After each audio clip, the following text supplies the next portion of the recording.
Hey y'all, welcome to Crystal's Den. I'm Crystal and I'm so happy you're here with me today.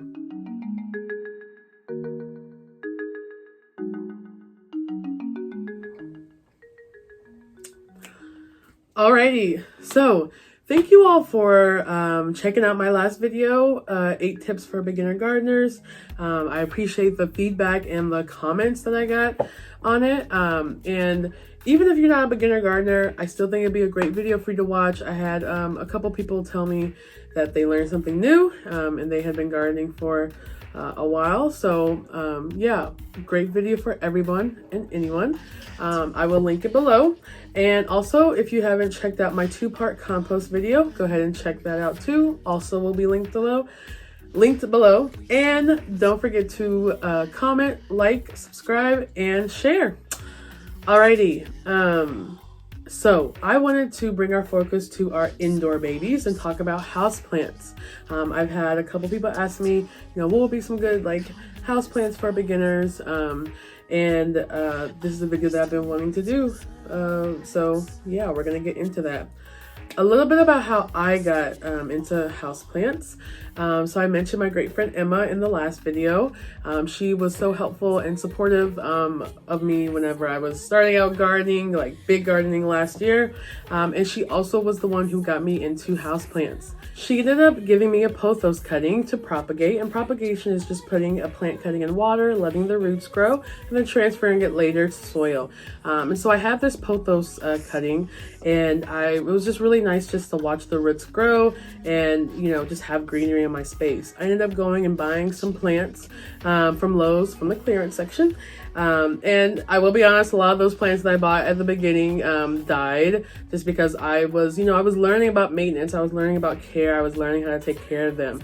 But it was just really nice just to have green in my space, have a friend who I could, text and, be like, oh my God, like, is this plant okay? Or, what should I do with this? And, it was just nice just to learn as I was, I learned as I had the plants essentially. So again, shout out to Emma. Thank you for all of your mentorship and help with my plant journey.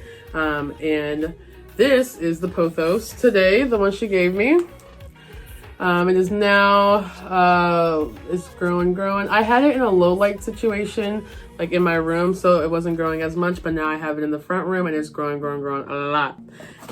So yeah, that is a little bit about how I got with houseplants.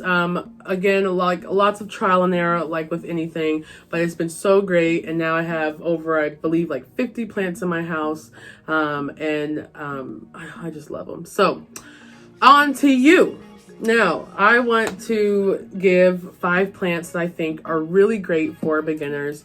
I chose these plants because they are based on their maintenance, so, not needing to do much with them. I also chose them because most of them are air purifiers, and one thing about plants that I love is just it's like greenery in your home, and there are certain plants that because of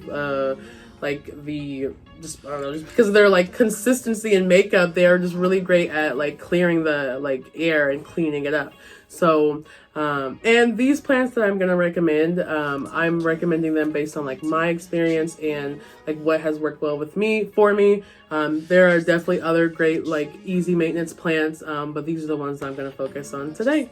So let's get into it. All right, I just switched places because it's just easier for me to sit right here and do this. Okay. So the first one I'm going to suggest is our snake plant. So I have a couple different ones. These two are the same variety, and then I have this one. Snake plants are very low maintenance. I'm talking you don't have to water them too much. Water when the soil feels dry. They can be in a low light environment. Low light meaning not that much sun is coming into the room, or just daylight in general, or a high light environment where there's just lots of great light. Very low maintenance, hard to kill.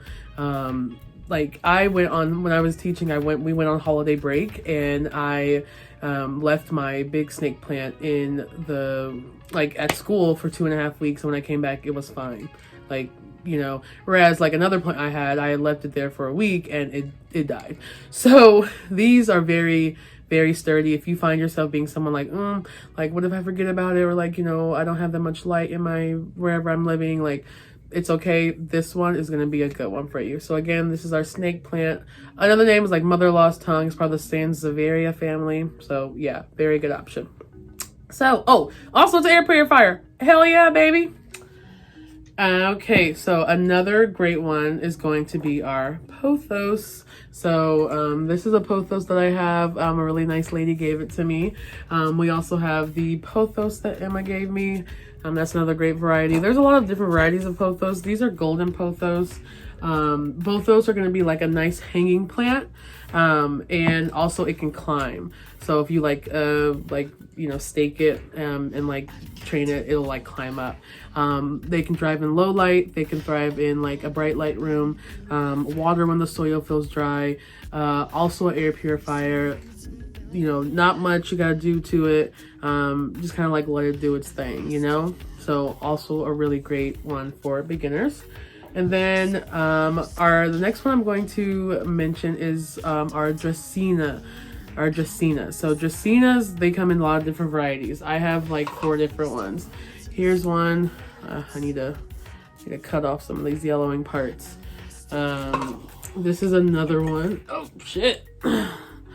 This one is one of my rehab plants. I got it on clearance, and it was one of my first plants that I bought when I had first started buying plants. So that was 2019.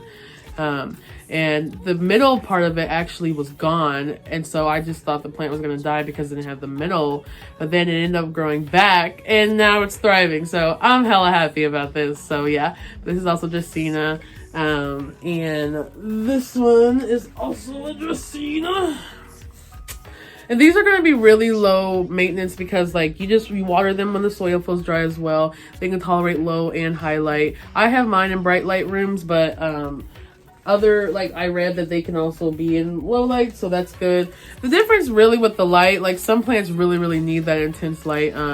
But with these, the difference is just like how like well that they'll like grow. If it'll grow more if you put it in bright light, but if it's in low light, it'll be okay. But yeah, these are also air purifiers.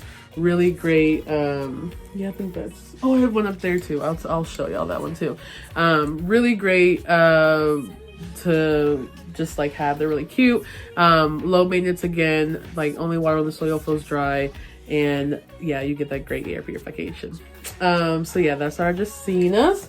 And then the fourth one I'm gonna mention is gonna be our ivy. I have 2 different ivies in here. You may not, if you go look at the leaves, like you can, you can tell they're different. But ivy also going to be a great air purifier. I had my incense in here and I was burning it. Also going to be a great air purifier and going to be really good to like hang. It likes bright light, but it also can handle like lower light conditions too. And also this one can go outside, like make sure it's like in a shaded area, but it is good outside. But yeah, really low maintenance. Like water when the soil feels dry. But yeah, ivy's a really good one too. And the last one I'll mention is going to be a cactus.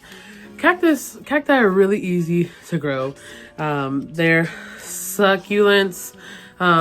And personally for me, like I actually don't have the best luck with succulents. So that's why most of the ones that I mentioned aren't necessarily succulents. But cactuses, cacti, I've definitely had luck with. They are, one thing about them, the ones that I mentioned before, this is another one. This one's really sharp, y'all. Like, I'm talking about if somebody tried to come to my house, I had to have a last resort. I'm throwing this baby at it. But cactuses, they thrive well in bright light. So the other ones I mentioned are going to be like really good in like low light to high light environments.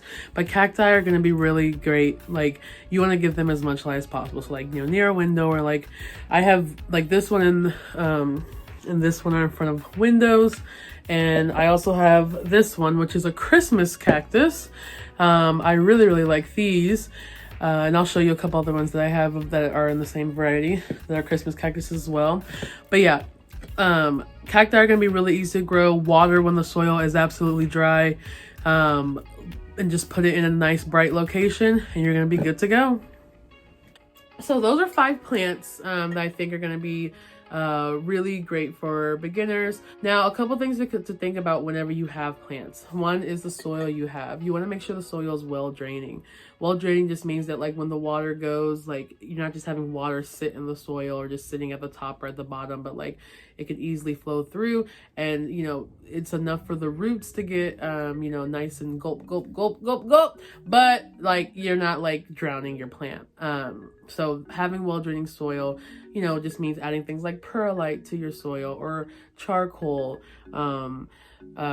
horticulture charcoal. Those things are going to be really great for drainage. And then just whenever you're like getting like potting soil, make sure like the soil you're getting again is potting soil, so it's for indoor plants. Also, another thing with our plants is watering. So I mentioned to you how like I had a lot of plants at the beginning that I killed, and they died because I overwatered them.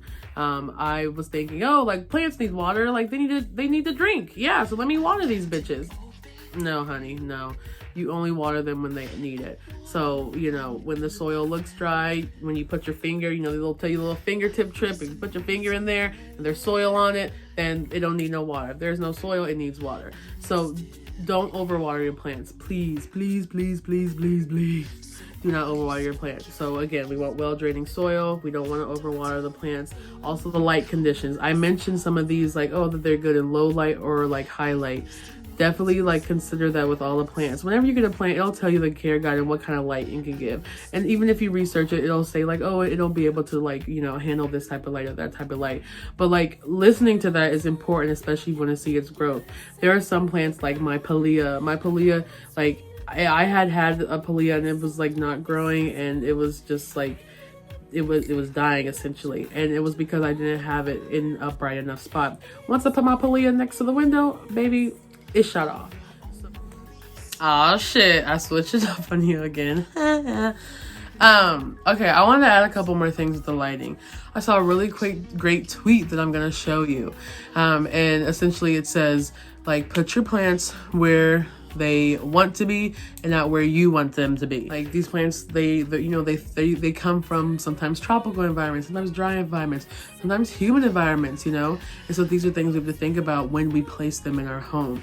You know, there's things that I had to think about, you know, like I remember having plants and that should have been in brighter locations that I had in my room where it was dark, and then I'm like, why the fuck is this dying? You know, really like listen to your plant. You know, if you like your plant will talk to you. And that leads me to my next point, which is talking to your plant. This is something that my really great friend Grant, shout out to Grant, taught me when I remember a couple years ago, he grew these big ass sunflowers. I was like, Grant, what the hell? Like, these are beautiful, you know?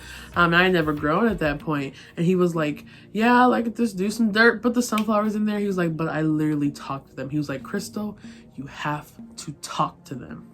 And like, I never forget that, you know, and I'm always, you know, talking to my plants, acknowledging them, saying, hey baby, how you doing? How y'all doing today? Good morning. You know, like they're alive. They can hear, they know. And also it makes them like happy, and it makes you happy, you know, because these are now like staple parts of your home. So definitely talk to your plants, like bring that life into them, you know. And then a last thing I'll say is naming your plants. I personally, and I'm saying this also for myself because I'm not the best with naming. I don't know what it is. Maybe I should talk about it in therapy or something, but I don't be naming my plants for some reason. Like I don't be giving them a name. I just be like baby or sweetheart or oh, you know, like, so, but I started doing that, you know. My prayer plant, I named her Brianna after Breonna Taylor, after two you know, wonderful girls on Instagram. They did a thing to where they were encouraging people to name a plant after our sweet sister who was unfortunately murdered by the police, you know. So like I named this plant after her as a way to memorialize her and, you know, show her that like we remember her and we love her. I also, as I told you all, my other plant, my Justina, this baby, I named it after Billie Holiday. You know, I grew up listening to Billie Holiday. I love Billie Holiday. Like, she had a rough life, but she still persevered, you know. Rough life mainly because of like fucked up men and the evil American system, to be quite honest. Watch the Billie Holiday movie if you haven't seen it yet. So I named it after her. And so I'm slowly starting to name my plants. And I want to encourage you to do that same thing too. Personalize them. Make them yours. They are your babies. So like, you know, treat them as such. You know, cherish them. Thank you for watching. I hope that, especially if you are a newbie and want to become a plant parent, but you're like, I hope this is helpful for you, kind of gave you some really good ones to start off with, and to feel confident about. Let me know if you have any questions in the comments, if you have any, or if you're if you have a suggestion for any care. And yeah, thank you for watching. I hope you learned a little something. And I can't wait to grow, explore, and do the damn thing with you next time. This has been Crystal's Den. Thank you for watching. And who's gonna say bye today? Say bye!